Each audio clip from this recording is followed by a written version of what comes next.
Hello, welcome back once again to Infinite Jeff,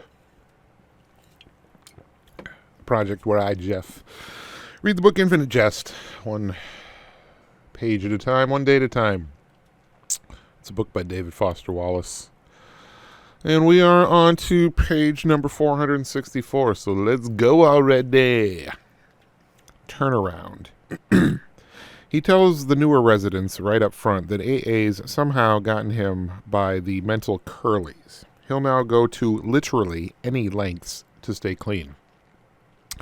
He'll tell them right out that he'd first come to Ennet House only to keep out of jail, and hadn't had much interest or hope about actually staying clean for any length of time.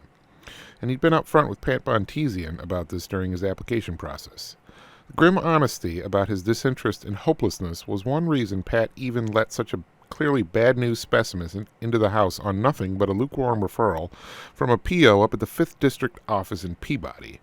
Pat told Gately that grim honesty and hopelessness were the only things you need to start recovering from substance addiction. But that without these qualities, you were totally up the creek. Desperation helped also, she said. Gately scratched at her dog's stomach and said he wasn't sure if he was desperate about anything, except wanting to somehow stop getting in trouble for things he usually afterward couldn't even remember he did them. The dog trembled and shuddered, and its eyes rolled up at Gately, who hadn't been told about Pat's thing about wanting her dogs petted, rubbed its scabby stomach. Pat had said, like, well, that was enough, the desire for the shitstorm to end. Footnote 192.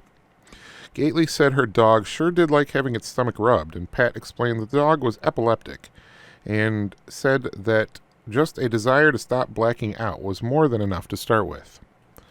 She pulled some Commonwealth substance abuse study in a black plastic binder off a long black plastic bookshelf filled with black plastic binders. It turned out Pat Bontezian liked the color black a lot. She was dressed, really kind of overdressed for a halfway house, in black leather pants and a black shirt of silk or something silky. Outside the bay window, a Green Line train was laboring up the First Enfield Hill on the late summer rain. The downhill view from the bay window over Pat's black lacquer or enamelish desk was like the only spectacular thing about Ennet House, which was otherwise a wicked, awful dump. Pat made a sound against the binder with a svelte nail extension and said that this state study right here, conducted in the year of the Tux medicated pad, over 60% of inmates serving life sentences in hellish MCI Walpole, and not disputing that they'd done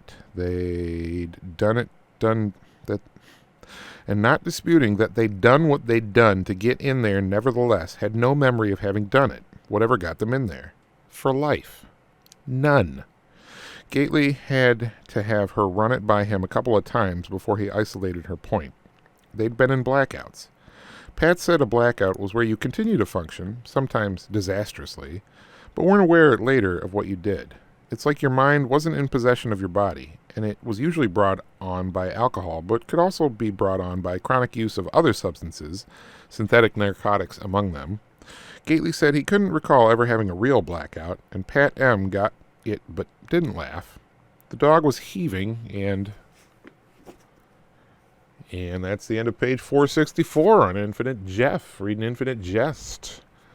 To the big sweaty amalgamation known as Infinite Jeff. So, hope you enjoyed. Have a good night and a good day.